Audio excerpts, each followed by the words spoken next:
So hello बालकों, शुरुआत करते हैं क्वेश्चन नंबर 57 ऑफ कॉलिजन से। तो क्वेश्चन नंबर 57 ऑफ कॉलिजन हमें क्या कहना चाह रहा है। दो पार्टिकल हैं MA एंड MB, वेलोसिटीज़ हैं जिनकी VA and VB respectively collides मतलब कोलाइड करते हैं।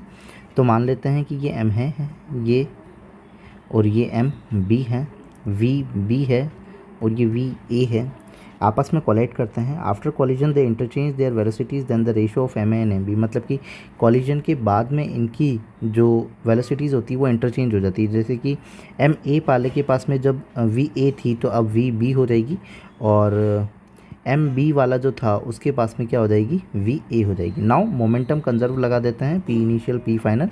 वैसे तो इनका आंसर जो MA/MB है उनका रेशियो जो होना चाहिए वो कितना होना चाहिए, 1 होना चाहिए, बट फिर भी अपन पूरा डिराइव कर लेते हैं। तो MA तो VA plus MB VB is equal to MA VB plus MB VA। Now सबको एक तरफ ले लेते हैं, MA VA minus MA VB is equal to MB VA minus MB VB।